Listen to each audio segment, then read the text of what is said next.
That was pure gold, Richard. You and Alan have really managed to work some alchemy in turning COVID collateral damage into a late postmodern happening. I only fear that inaugural lectures will never be the same afterwards. You've also set a really high bar for Act Two, the round table, which, if I'm not mistaken, we caught a glimpse of as an empty dais at that final scene of Act One. Anyway, perhaps you could get us rolling by introducing your four friends and colleagues, myself included, who are going to join you and Alan to make up the cast of characters for Act Two. Well, thank you, Kathy, and thanks to all of you for meeting me to discuss my work in this improvised setting. Roland in Stanford, Frédérique in Paris, Michael in Cambridge, and Kathy in New York. Roland, you and I have been engaged in a parallel journey in the study of words as an approach which, as you put it so well in your 2013 study, 5 words, and I'm quoting you now, this is one of your sentences that I've lived with and travelled with, an approach that reacquaints us with literature as advanced, speculative thinking about the world we live in. The words you study are connected to conceits, to images and to objects, and they're complex in meaning. As you say of one of your 5 words, invention, and I'm quoting you again, the tension built into the word does not compromise its meaning. It is that meaning. Frédérique, we were Oxford colleagues for a time, and you communicated to me during that time, and you've communicated to me since, the value of intellectual and creative community. An important word for you, I think, is the word shared. And in particular, you argue completely successfully in your work that literary forms and conceptual ideas, including scientific ones, belong to what you call a shared imagination, or as Tony Nuttall might have put it, a common sky. So you show how the fictions of cosmos that you wrote about back in 2012, and I'm quoting you here, invite us to perceive the richness of the literary found beyond the institutional boundaries of literature. I view that sentence of yours as both inspiration and challenge. Michael, I've been reading your work since I was a graduate student, and I've taken many things from it, but I take perhaps most of all today, I take from it now as I did then, as a graduate student, I mean, the fundamental idea that the arguments of an early modern French thinker like Pascal deserve our attention, not merely for antiquarian purposes, but as arguments. And if we pay attention to these arguments in this way, as you do, and as you said back in 2003, we can hope to read these authors in a kind of precarious contact between our present and theirs. Kathy, I could quote many of the sentences in your 2012 book, The Renaissance Rediscovery of Intimacy, which I discovered as I was getting to know you. You show in that book how the intimacy rediscovered by the Renaissance has all but captured the entire field of literary expression, and that the intimacy was first and foremost a question of style. I'm quoting you now, a style that determines the reading and writing practices of the period. But also, I observe, a style that shapes the way in which you too read and write, which explains why so many of your sentences travel with me and keep me company. First of all, I want to say how pleased I am to be able to join you on this occasion, Richard, to celebrate your appointment and to celebrate Émigrés, which I think is an extraordinary achievement. 2 or 3 years ago, I wrote an informal essay about what I tried to imagine as a taxonomy of semantic criticism. I wrote it online, published it online, and it can be found on my website, Arcade, arcade.stanford.edu. You just do a search on there for the title of the essay, which is What is Semantic Criticism? And in that piece, I proposed that there are 3 or 4 types of semantic criticism. There's one that I called axial, which is reading along an axis that may be vertical or horizontal. The example I used of a sort of deep reading along a vertical axis of a single word at a time was William Empson in The Structure of Complex Words. Whereas the example of a wide horizontal reading would be a lot of recent scholarship emerging out of the digital humanities these days using corpora. The second instance would be a philological reading in which the critic finds a loose semantic thread and tugs on it until it yields up its secrets in a sort of more old-fashioned philological way. And examples of this might be C.S. Lewis in Studies in Words, or Leo Spitzer in some of his famous essays.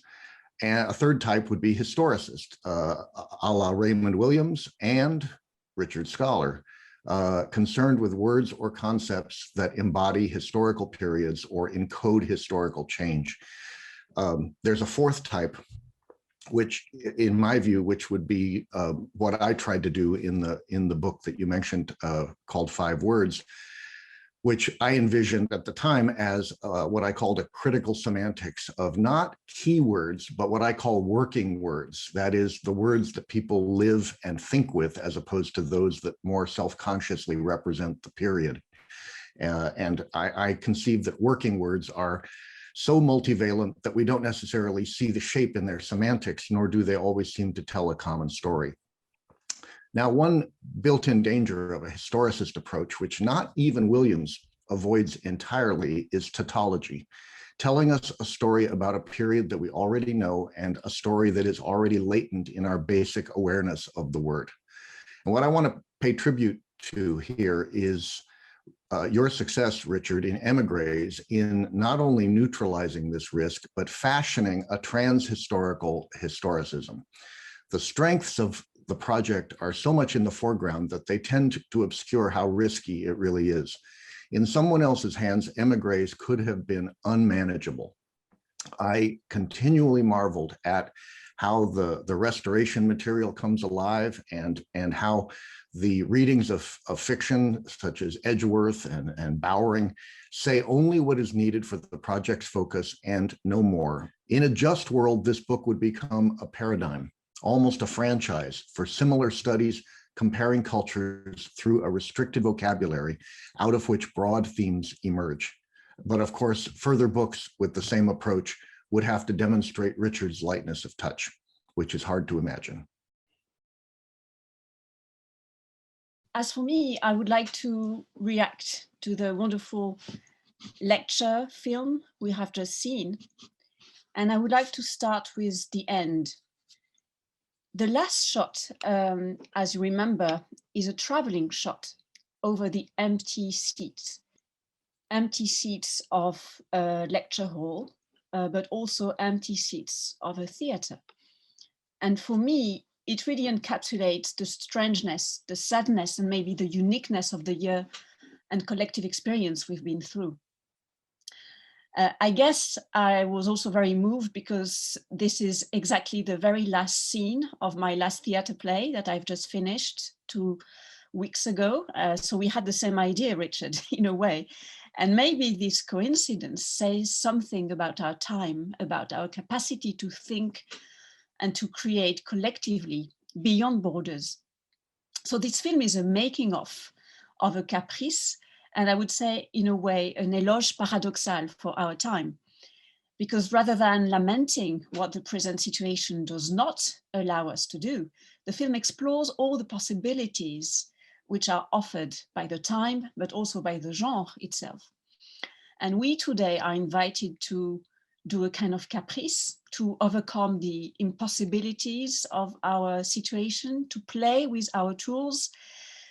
So bringing together colleagues from all over the world for a few minutes, but also wearing a strange jacket that I had bought for grandes occasions, but never dared to wear before today.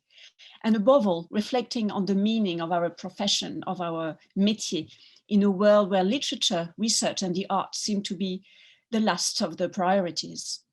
So Richard, you invited us to reflect on the meaning of the word caprice.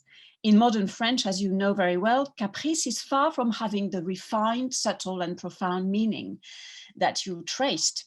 Faire un caprice is to make a whim or to make a fuss when a child makes a fuss to get something unreasonable.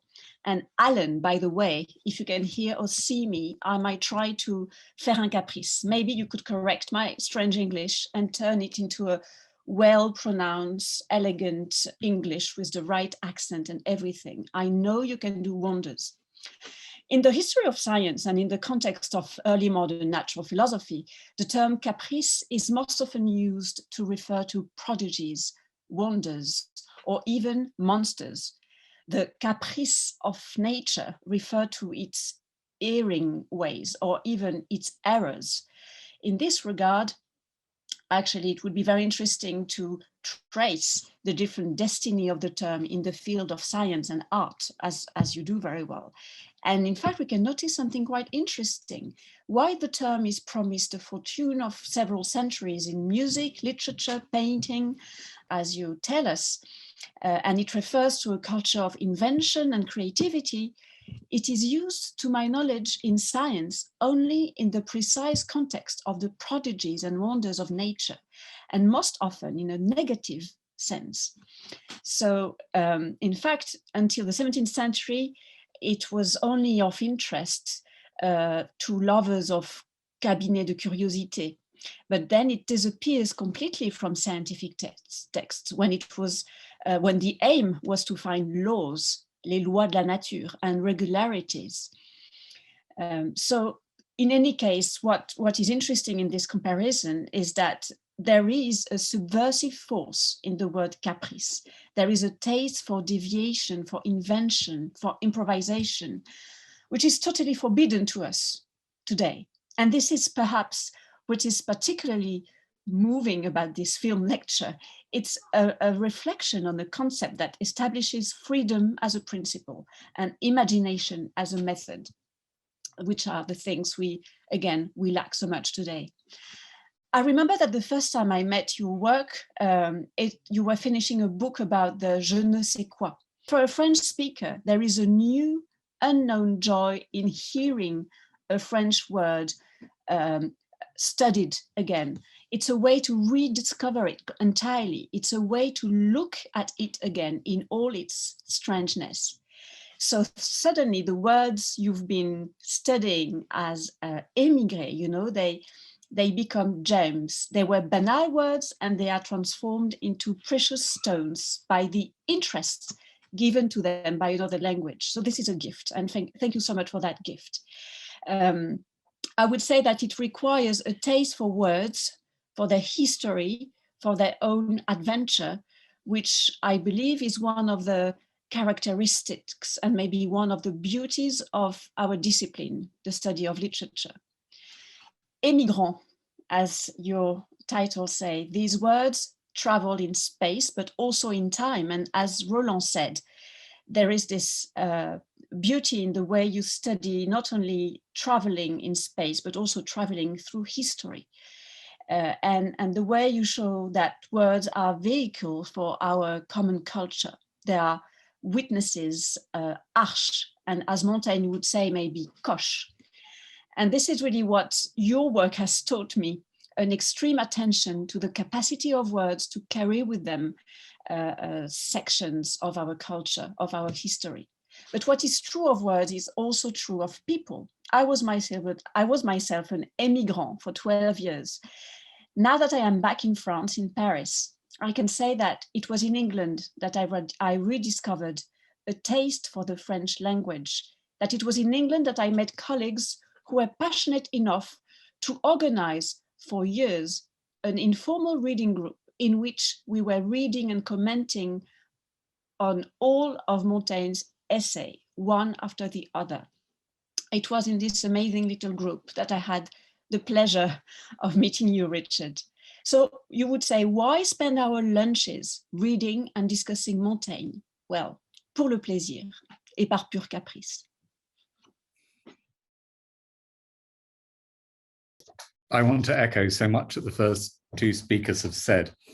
On Sunday evening, I was watching television and I was watching the final of the BBC Young Musician of the Year competition, which was won by a young Chinese musician who is playing the marimba very frequently with 3 mallets in each hand. And actually, that rather reminds me of what Richard has done in Émigrés, his capacity to sort of combine, to strike the target with perfect precision, a very multiple target. It's a fabulous demonstration of the power of comparative word history. And I think, over and above that, I mean, it just shows, in a sense, that monoglot word history, inevitably fails. It's a very powerful study of the otherness in English culture, not the non-English in English culture. And of course, it couldn't be more timely. At the beginning of the film, you evoked, alongside the broken ankle and the COVID situation, you invoke Brexit, as it were. And it's almost inevitable. I hope it's not too predictable to mention it here, but this study, this sense of how English culture has always grown by incorporating and sometimes reacting against its others is very powerful. And one of the things is, besides the strengths of the book, is the way in which it's not just French, that a word like caprice is also an Italian word or a Spanish word, and they too are part of the history of this word. I thought that the way you demonstrated the link between caprice, the notion of caprice, and self-reflexive art was incredibly suggestive, and of course magnificently enacted in the film itself, which obviously reminded one of Strauss, but it reminded me also of Molière's L'Impromptu de Versailles, of course, the play about being unable to put on a play. And over and above these sort of general points, there are a couple of particular lines of thought that the film and the book inspired in me apropos of Caprice. And one of them concerns Pascal's use of Montaigne, which you mentioned early on in the film. As you said, Pascal is suspicious of the imagination, of fantasy and so on. And one of the relevant passages is from the reflection on justice, where he said, if we really knew what justice was, legislators would not have taken as their model les fantaisies et les caprices des Perses et Allemands, the fancies and caprices of the Persians and Germans. That's lifted from Montaigne, the Apologie de Raymond Sebon. But curious, it's a very, very close echo. Ce ne serait pas de la fantaisie des Perses ou des Indes qu'à la vertu prendrait sa forme, says Montaigne. So the word caprice is actually injected there by Pascal to emphasize the point. And the second sort of point I had was you mentioned a very fruitful line of inquiry, where you spoke of the way in which caprice belongs to those pejorative terms by which authoritative, adult males marginalize other categories like children, and Frédérique mentioned children when talking about the use of caprice in modern French, artists and women. And a rather striking example of this, a much more modern example, and this shows how your historicism is transhistorical, as Roland said, which is Vardin's 1961 film Cléo de Saint-Cassette, where there's a whole scene where the musicians come and visit Cléo to get her to rehearse. And almost the first thing the pianist says is, quel est ce nouveau caprice? She's associated with caprice. She's early been associated with being like a child. And then when she says something he objects to, he says, encore un caprice, yet another caprice. And Cléo spots the word and protests about it. Caprice, caprice, you're always talking about caprice. It's you lot that have made me une capricieuse. So there's a kind of interpersonal gender dynamic associated with the word. And I find it really striking that Vardin brings out something that you brought out very clearly about the early modern period. And my other example from the early modern period is wondering whether that kind of behavior can be seen as a sort of defense mechanism or a response to social conditioning or social discourses. There's a bit in Clélie where Madeleine de Scudéry's long romance Clélie, and this is one of the discussions with which the romance is full. And this is a sort of men's discussion. The women just seem to be listening to it, as distinct from one of the discussions that where Clélie or one of the other women is the leader. And it's a discussion of female types. One of the men, the opprobrious, well, the rapist Sextus, the future rapist Sextus, asks what kind of woman is most rewarding to love. Is it a playful one who is enjouée? Is it a melancholic one? Or is it the third type of woman who is fière et capricieuse? Okay. And again, one wonders whether what Madeleine de Scudéry is getting at, you know, through the screen of the kind of male connoisseurship, the conversation of male connoisseurs is Caprice as a pattern of female behavior that's a response to the gendered situation in which women find themselves in. You know, an alternative strategy, if you like, from being playful and cheerful so that everyone will be fond of you, or melancholic so that people will leave you alone. So those are two very sort of minor examples of the way in which which illustrate, I think, the fertility of your choice of terms. And you have thought so profoundly about these terms. You have inspired other people to sort of prolong your thought in this conversation. And thank you very much for giving us the opportunity to take part in it. In the spirit of the friendly rivalry of Strauss's opera Capriccio that Richard features in Act 1, I thought that I would use my few minutes to take a little bit of exception to the last 5 words of Richard's wonderful new book, which concludes, and I'm quoting the last 5 words, "We have been here before." If we have, I would counter, we certainly didn't get here from there, by which I mean over scholarly hilltops that are fit only for the most sure-footed goats. For Émigrés is a capricious book, an inventive, norm-breaking book, full of high-wire acts connecting early modern dramas to postmodern novels, English to Italian, French, German, Spanish, and Caribbean Creole. More to the point, every connection that Richard makes constitutes what someone else, like him in love with language, called a callida iuntura, a skillful juxtaposition, one that takes us by surprise, but turns out to be just right. And in a moment, I will return to this someone else. Émigrés is also, in the Stoic sense, a cosmopolitan book, bounded like the cosmopolis by an oikoumene, the places that people call home. In this root, keyword sense, Émigrés is an ecumenical book, but it does more than simply celebrate the mixing of here and there. It demonstrates the renewed artistic possibilities enabled by such mixings, such creolizations. And it does so even while giving a hearing to foreign words that resist assimilation, that act as so-called cells of resistance, which is Richard's term.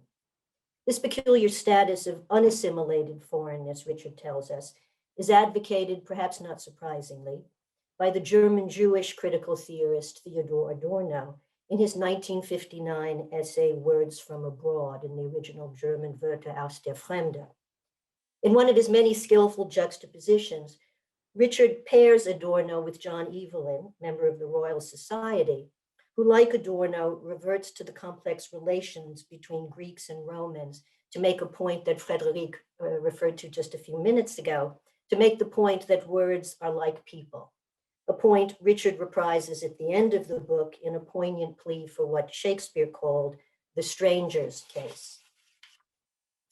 But Greeks and Romans play only supporting roles in Richard's book. And as I relaxed into reading it, I kept looking back over my shoulder to classical antiquity, especially while reading the chapter on Caprice. One well-known work in particular came to mind, and it's one that is so well-known, in fact, that Richard refers to it directly without mentioning it by name. Regarding the capricious, Richard writes, and I'm quoting him, "It captured the inventive spirit of each art in turn. The connections it sketched between poetry, music, and painting tended to take the form of parallels, suggesting that, and here comes the punchline, that as it capriciously was in painting, so it was in poetry. Clearly, Horace's ut pictura poesis, minus the decisive adverb capriciously, because the word caprice and its derivatives, Richard teaches us, are of early modern vintage, even if the Latin for goat, caper, figures somehow in its evolution. What's more, there is no Latin equivalent for caprice, at least not that I could think of. And yet Horace's lacking the word does not mean he lacked the concept. With it or without it, his Ars Poetica is a study in capriciousness as it capers from topic to topic, changing direction without warning, flouting generic conventions, and challenging readers with colloquial turns of phrase that no dictionary can straighten out. Like the characters in a Dryden play, and like Richard himself, Horace encourages the free flow of new foreign words as long as they receive the blessing of usage. Long before Strauss writes Capriccio, his opera about writing opera, Horace writes a poem about writing poetry. And like the capricious works of art that Richard analyzes so astutely, the Ars Poetica is self-consciously full of contradictions. Chief among them is one that figures prominently in Richard's story of Caprice, namely its identification with ingenuity, Horace's ingenium, over and against the rules of art. Horace famously begins and ends his verse epistle with witty portraits of poets who, relying on their native talents, go off the rails because they lack art, while his own poem is nothing if not a monument to capricious genius. Complete with goats and goat songs, the Ars Poetica could be the poster child for Richard's terrific chapter. And this, in my view, is the sure sign of a successful book. And here I'm going to repeat something that I think Michael alluded to a moment ago. For me, the successful book sets our minds in motion. It gives us the fuel to meander in our own individual ways to a strangely familiar there from a defamiliarized, or to use Frédérique's word a few minutes ago, a strange here. Reminding us in closing that we have been here before, Richard has actually offered us a wonderfully inventive, innovative backstory for imagining the next chapter of what he calls our common life. Friends and colleagues, thank you ever so much for those wonderful words, which I'm really touched by. There's so much to say in response that I can only promise to have taken copious notes and to have been set quite a few years of new work along the lines set in motion, perhaps in the first instance by the book and the lecture, but also by this conversation. I'm going to circle back in conclusion to Michael who brought Cléo de 5 à 7 into our transhistorical conversation, and one of Agnès Varda's early films. It was a nice way of connecting your thinking, Michael, with the film that you've just seen, since Alan found a way of, you'll have noticed in an early scene, naming Agnès Varda as a particular influence on his work. I think that you see her above the Tyneside cinema as Alan makes his way onto the train to come down to Durham to record the film. So that's a way of bringing Alan back into the frame of this conversation. This conversation would not have happened without the work he did to translate my caprices into filmic ones.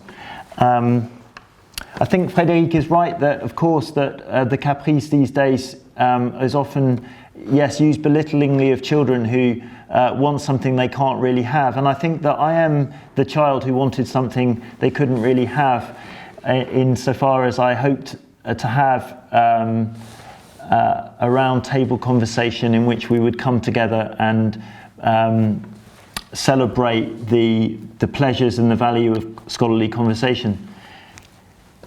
I had the caprice, but you have realised it by your words and by your willingness to contribute to this conversation. So as the bells toll, I think they are telling us that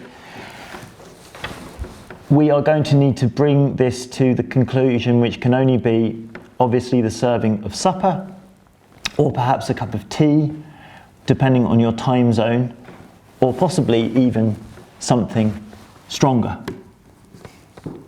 So thank you all, and good night.